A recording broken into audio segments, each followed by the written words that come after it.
आप लोगों के बीच में आके बहुत अच्छा लगा। दिल्ली दिल है सर देश का। दिल्ली देश का दिल है। दिल्ली में छत्तीसगढ़ के लोग भी रहते हैं, मध्य प्रदेश के लोग भी रहते हैं, राजस्थान के लोग भी रहते हैं, हरियाणा के भी रहते हैं, वेस्ट बंगाल के भी रहते हैं, असम के भी रहते हैं, केरला के भी, तमिल, सब लोग रहते हैं। हमने वहां काम करके दिखाया, तुम हमसे ज्यादा काम करके दिखाओ, तुम्हारा बड़प्पन है। लेकिन रोज खड़े होके तुम हमारे काम रोकते हो, दिल्ली को रोकना चाहते हो, इस देश के दिल को रोकना चाहते हो। एक इंसान का दिल धड़कता है यहां पे, जिस दिन दिल धड़कना बंद कर दे आदमी की मौत हो जाती है। दोस्तों, ये लोग जो कर रहे हैं, काम रोक रहे हैं, अच्छे काम रोक रहे हैं, ईमानदार लोगों को गिरफ्तार कर रहे हैं, ये लोग देश के साथ गद्दारी कर रहे हैं। दोस्तों, आज बातें करने के लिए बहुत कुछ है। आप लोगों का इतना प्यार देख के बहुत सारी बातें अपने आप दिल से निकल रही हैं, लेकिन समय की कमी है। मैं फिर से आपको अपील करना चाहता हूं, प्रार्थना करना चाहता हूं, आप इस विधानसभा क्षेत्र से अपने लाडले आनंद मीरी जी को झाड़ू को वोट देके बटन दबा के ज्यादा से ज्यादा वोट से जिताइएगा। आम आदमी पार्टी की छत्तीसगढ़ में भी शुरुआत होगी और मुझे पूरा यकीन है आने वाले समय के अंदर कभी ना कभी छत्तीसगढ़ के अंदर भी आम आदमी पार्टी की सरकार बनेगी, ऐसा मुझे पूरा विश्वास है। आम आदमी पार्टी एक सोच से निकली है। आम आदमी पार्टी की तीन स्तंभ हैं, विचारधारा है, तीन स्तंभ है। कट्टर ईमानदारी, कभी भी हमारे जितने कार्यकर्ता हैं, जितने नेता हैं, सबको हम कहते हैं आम आदमी पार्टी में आयो, कट्टर ईमानदारी करनी है, देश के साथ बेईमानी नहीं करनी। बेईमानी मतलब देश के साथ गद्दारी। कट्टर ईमानदारी हमारी सबसे पहली विचारधारा स्तंभ है। दूसरा, कट्टर देशभक्ति, मर जाना लेकिन देश के लिए अगर जान भी देनी पड़े तो पीछे मत हटना, कट्टर देशभक्ति। और तीसरा, इंसानियत, इंसान से इंसान का हो भाईचारा, यही पैगाम हमारा। इन तीन विचारधाराओं से निकली है आम आदमी पार्टी। ये हमारी सोच है, ये आम आदमी पार्टी की सोच है, ये केजरीवाल की सोच है। हम लोगों ने अस्पताल बनाए, इन लोगों ने अस्पताल इनसे नहीं बनते, दोनों पार्टी वालों से अस्पताल नहीं बनते। इन्होंने क्या किया, सतिंदर जैन जो हमारा हेल्थ मिनिस्टर था उसको जेल में डाल दिया। बोले हमसे तो अस्पताल बनते नहीं, केजरीवाल के अस्पताल रोको। मनीष सिसोदिया ने स्कूल बनाए, गरीबों के बच्चे आज दिल्ली में, गरीबों के, रिक्शे वाले के बच्चे, मजदूरों के बच्चे, किसानों के बच्चे इंजीनियर बन रहे हैं, डॉक्टर बन रहे हैं, वकील बन रहे हैं। मुझे बड़ी खुशी होती है। मनीष सिसोदिया ने शिक्षा को एक अलग स्तर पे ले गया, वो इन्होंने उसको जेल में डाल दिया। अरे तुम्हारा बड़प्पन तो था, अगर तुम मनीष सिसोदिया ने 500 स्कूल बनाए, तुम 5000 स्कूल बना के दिखाते। अब ये खड़े होके कह रहे हैं केजरीवाल को गिरफ्तार करेंगे, केजरीवाल, अरे कर लो केजरीवाल को गिरफ्तार। केजरीवाल को तो गिरफ्तार कर लोगे, केजरीवाल की सोच को कैसे गिरफ्तार करोगे? केजरीवाल की सोच को कैसे गिरफ्तार करोगे? इस विचारधारा को कैसे गिरफ्तार करोगे? कौन से ताले के अंदर बंद करोगे? दोस्त भाई साहब, 8 साल 9 साल हो गए दिल्ली में सरकार चलाते चलाते। 3 चुनाव हो गए, 3 चुनाव में लगातार एक बार दिल्ली के लोगों ने 67 सीट, 70 में से 67 सीट दी। 3 बीजेपी को, 67 आम आदमी पार्टी को, 0 कांग्रेस को। एक बार, दूसरी बार दिल्ली में 70 में से 62 सीट दी आम आदमी पार्टी को, 8 सीट बीजेपी को, 0 कांग्रेस को। कुछ अच्छा ही कर रहे होंगे भाई साहब। आम आदमी पार्टी ने देश के सामने गवर्नेंस का एक ऐसा मॉडल दिया है, सरकार चलाने का एक ऐसा मॉडल दिया है। पहले लोगों को विश्वास नहीं होता था। दिल्ली में जब से हमारी सरकार बनी है, आप किसी भी राज्य की सरकार के पास चले जाओ, दिल्ली में भी पहले जब सरकार के पास लोग जाते थे, हमारे से पहले वाली सरकारें कहती थी पैसा नहीं है, पैसा नहीं है, घाटे में चल रही है सरकार, घाटे में चल रही है सरकार।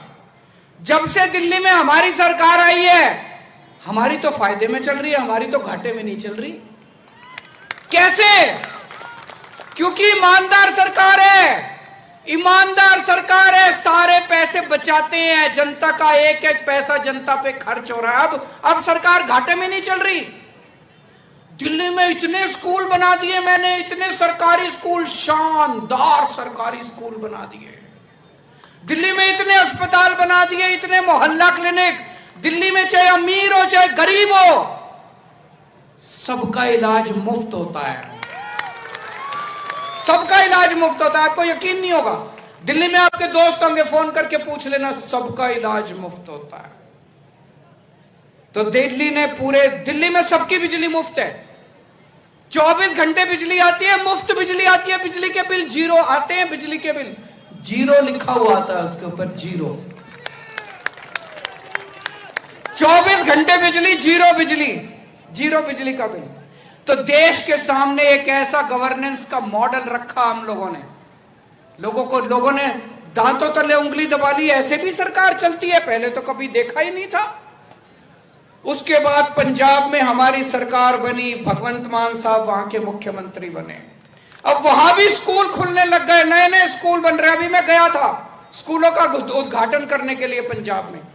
कोई सरकार स्कूल बनवाती है? इसके पहले सुना था कोई सरकार स्कूल बनवाती है? इसके पहले कभी सुना था कोई सरकार अस्पताल बनवाती है?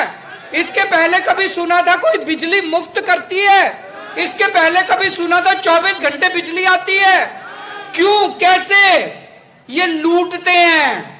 हम जनता की सेवा करने के लिए आए, ईमानदार लोग हैं हम लोग, ईमानदार लोग हैं।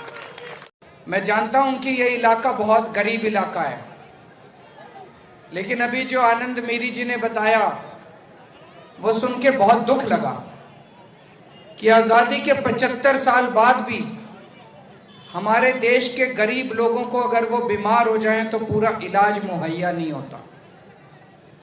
75 साल किसी भी देश के इतिहास में कम नहीं होते, बहुत होते हैं।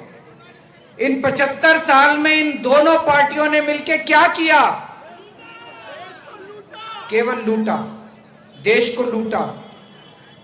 इन सारे नेताओं ने मिलकर केवल अपना घर भरा और इतने पैसे कमा लिए, इतने पैसे कमा लिए कि इन नेताओं की अब 7 पुश्तें घर बैठ के पैसा खा सकती है और हमारी मां बहनों को और हमारे लोगों को, परिवार के लोगों को इलाज भी मुहैया नहीं होता।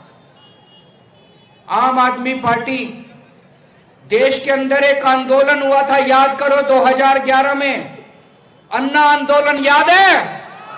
रामलीला मैदान में अन्ना आंदोलन हुआ था, पूरा देश खड़ा हो गया था, करोड़ों करोड़ों लोग पूरे देश के अंदर अन्ना जी को टीवी में देखा करते थे। आजाद भारत का सबसे बड़ा भ्रष्टाचार के खिलाफ आंदोलन हुआ था, अन्ना आंदोलन। भ्रष्टाचार के खिलाफ उस आंदोलन से एक पार्टी निकली, आम आदमी पार्टी। आम आदमी पार्टी दिल्ली में चुनाव लड़ी और पहला ही चुनाव जीत गई। अद्भुत हो गया, नई पार्टी, छोटी सी पार्टी। दिल्ली के लोगों ने चमत्कार करके दिखा दिया।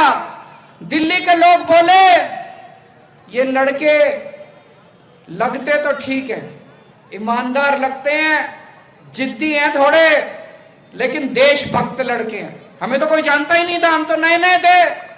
लोगों का प्यार मिला दिल्ली के लोगों को और लोगों ने हमारी सरकार बना दी। कल सुबह 5:40 पर ईडी का छापा राजकुमार जी के, आनंद जी के घर पर पड़ा। एक ऐसे केस में पड़ा जो 19 साल पुराना है। एक ऐसा केस जो 2005 में रजिस्टर हुआ और पिछले 19 सालों से कस्टम्स ट्राइब्यूनल के अंडर सब जुडिस है। 19 साल तक इस केस में कोई कार्रवाई नहीं हुई। लेकिन आज जब प्रधानमंत्री नरेंद्र मोदी जी और भारतीय जनता पार्टी की ये दो एजेंसियां ईडी और सीबीआई आम आदमी पार्टी को परेशान करने में लगी हैं, आम आदमी पार्टी को खत्म करने में लगी हैं, तो ये 19 साल पुराना केस कहीं से निकाल लिया गया और कल सुबह राजकुमार आनंद जी के घर पर छापा पड़ा। ये छापा 20 घंटे तक चला। 20 घंटे में आनंद साहब के घर को पूरा तहस नहस कर दिया, इनके परिवार को परेशान कर दिया, गद्दे फाड़ दिए, तकिए फाड़ दिए, दीवारें तोड़ दी, फर्श तोड़ दिया, लेकिन ईडी वालों को कुछ नहीं मिला। छापा सिर्फ इनके यहां नहीं पड़ा, इनके रिश्तेदारों के घर पड़ा, लोग जो इनके साथ 10-10, 20-20 साल पहले बिजनेस करते थे उनके घर पर, उनके ऑफिस पर छापा पड़ा, लेकिन फिर भी उनको आम आदमी पार्टी के एक मंत्री के खिलाफ कुछ भी नहीं मिल पाया। मैं भारतीय जनता पार्टी से ये कहना चाहती हूं कि हम आपकी ईडी और सीबीआई से डरते नहीं हैं। हम आपकी धमकियों से, आपके समन से, आपके छापों से डरते नहीं हैं। हम जेल जाने से भी नहीं डरते हैं।